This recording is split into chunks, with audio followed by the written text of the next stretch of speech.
E aí chega esse dia.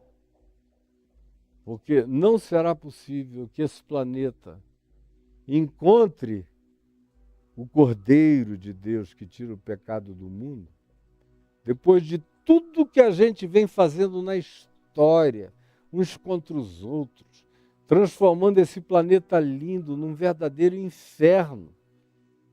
E o inferno vai habitar esse planeta porque nós estamos cheios de homens demônios habitando o planeta, em maioria crescente. Então, onde quer que haja tantas criaturas inteligentemente perversas, presentes, e esse lugar não se transforme num inferno contra toda gente que busca o bem. É assim que está sendo, é assim que foi, infelizmente, está num crescendo, portanto, sem medo de errar, com muita tristeza eu digo, é assim que será, a menos que o coração da gente se deixe tocar por um milagre, se abra, invocando o reino de Deus. Eu quero que tu sejas o rei da minha vida, o Senhor da minha vida, o dono da minha existência. Eu quero me submeter a ti, ao teu amor, à tua misericórdia, à tua graça. E eu só consigo expressar isso honesta e sinceramente a Deus quando eu me torno assim para com o meu próximo. Você está me entendendo? Isso não é uma coisa que você faz olhando para cima, oh Deus, com esse papo furado. Se é verdade, trate o próximo assim. Abrace o próximo como se ele fosse Jesus.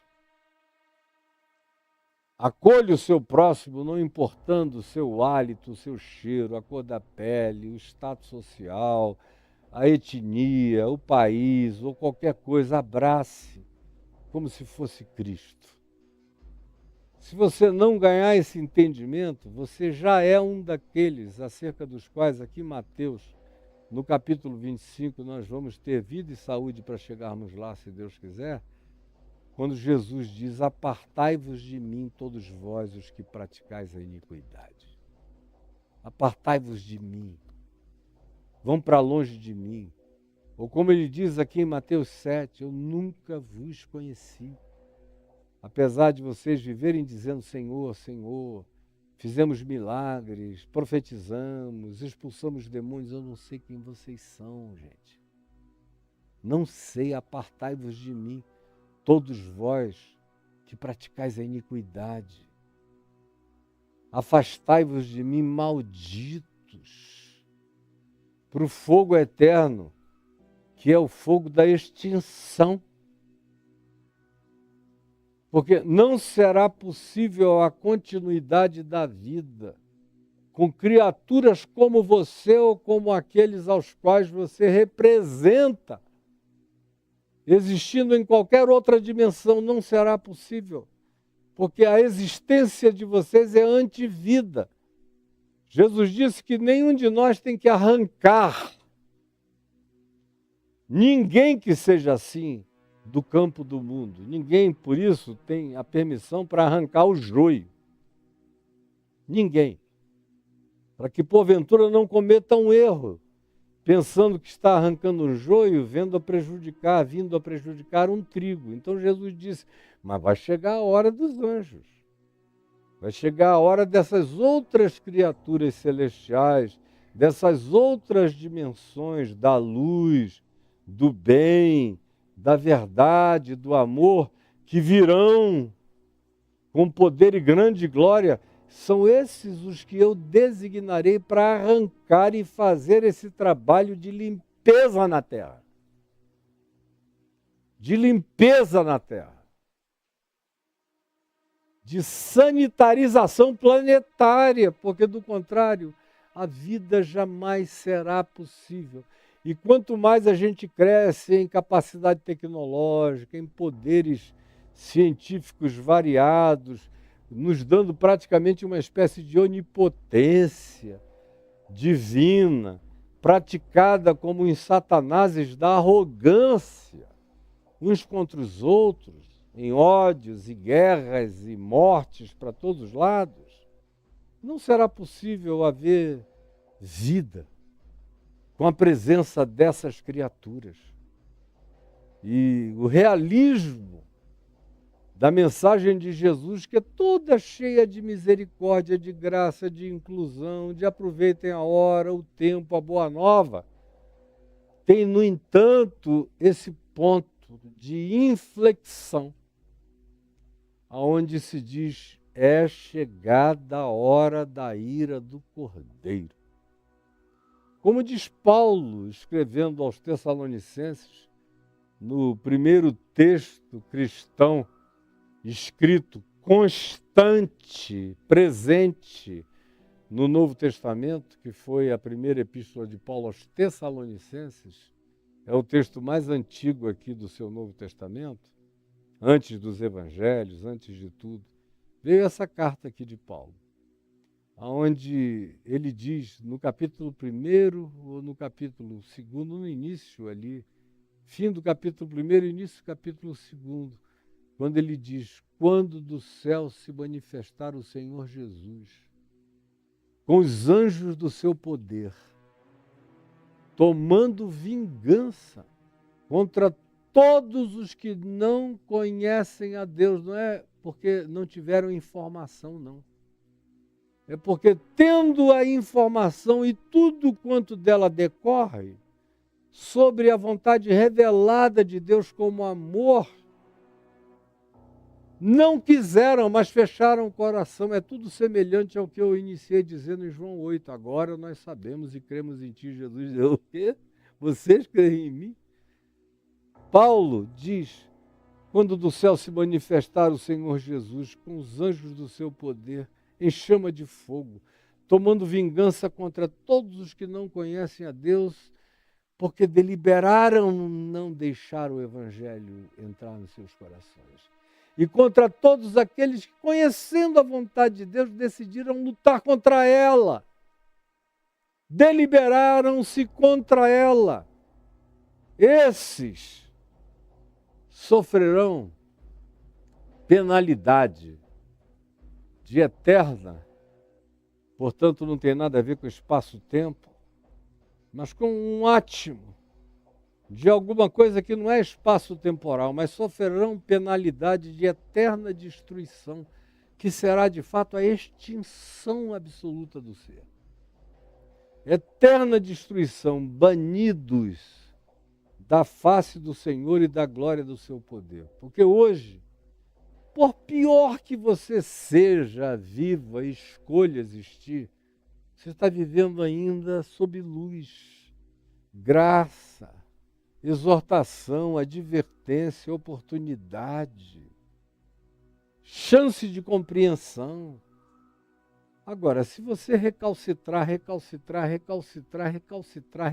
até depois de morto, porque a gente sabe que depois que o cara é declarado morto, ele ainda tem ali alguns minutos em que a vida inteira passa todinha com as emoções e com as luzes, que na hora da ocorrência, por causa de eventuais traumas psicológicos, ou bloqueios de toda a natureza, ou de enganos espirituais satânicos, ou de todos os fatores e vetores possíveis e passíveis de entorpecimento mental e cognitivo, mas agora sem nada disso interferindo, você tem a chance eterna da vida.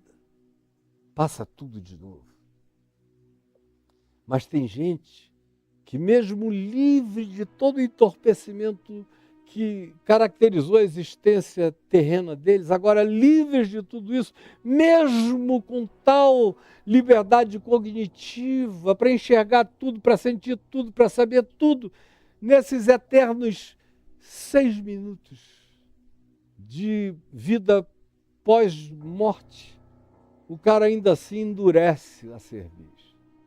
Ele ainda assim aplaude o inferno. Ele ainda assim beija Satanás na boca. Ele ainda assim toma o lado dele como maligno, lúcido e consciente.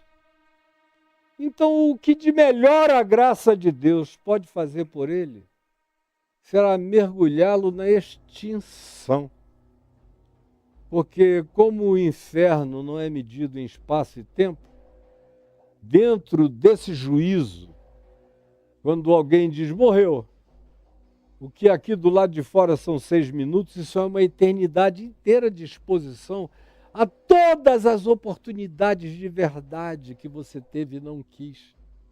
E tudo isso com uma qualificação do peso e da significação das realidades eternas te visitando. É como se durasse para sempre. Mas aqui no relógio não passam de 6 minutos. 6 eternos minutos. E aí, se o teu coração nem aí, cara. E tem gente que, infelizmente, nem assim, nem aí. Abrem o coração para Deus, nem depois da morte. Esses serão lançados em eterna destruição, banidos da face do Senhor e da glória do seu poder.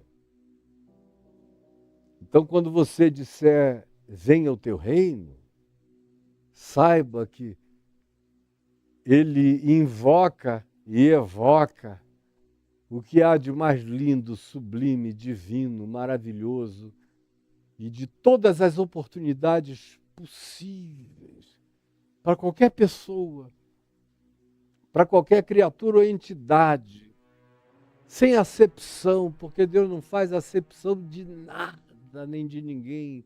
Tudo que Ele criou é dele e para Ele. Existe por meio dele, mas pode se levantar contra ele, contra a vida, contra o próximo, contra tudo, de uma maneira mais demoníaca do que a gente pode imaginar. E se tornarem objetores de todo amor, graça e bondade, de tal modo que mesmo com a lucidez visitando-os na experiência mais iluminada do significado do que seja inferno para o ser, sem nenhum equívoco de julgamento, mesmo assim, essas pessoas se tornaram tão diabos, tão satanases, tão demônios, tão antagônicas de todo bem, que elas dizem amém para a maldade até o final e escarram no rosto da verdade e do amor de Deus. Esses são aqueles que vão experimentar o reino de Deus como extinção. E ainda, eu repito, ainda é bondade de Deus. Até o Lago de Fogo tem um texto aí no meu portal caiofabio.net. Se você chegar lá e escrever Lago de Fogo, você vai ver um texto meu, pelo menos um dos meus textos, dizendo o Lago de Fogo ainda é bondade, graça e amor de Deus. Porque podia ser ainda muito pior do que simplesmente deixar de existir. Infelizmente,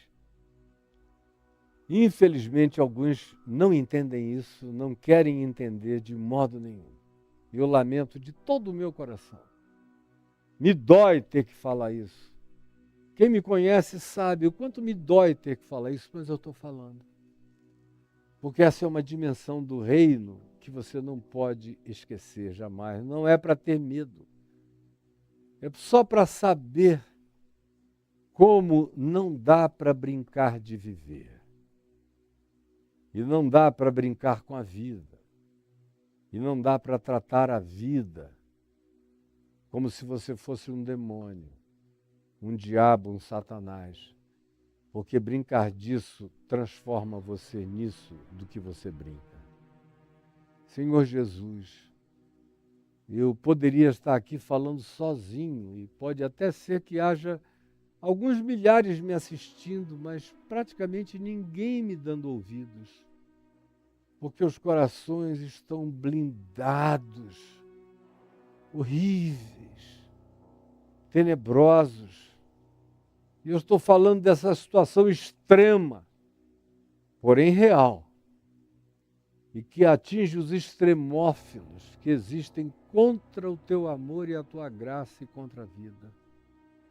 Por favor, que haja ainda para quem, no dia chamado hoje, ouvir a tua voz, esse milagre de reversibilidade, de consciência e de transformação. É o que eu te imploro, sem me alongar nessa oração, mas com toda a vontade do meu coração. Eu te imploro que esse milagre aconteça em alguém ou em alguns. Em nome de Jesus. Amém e amém.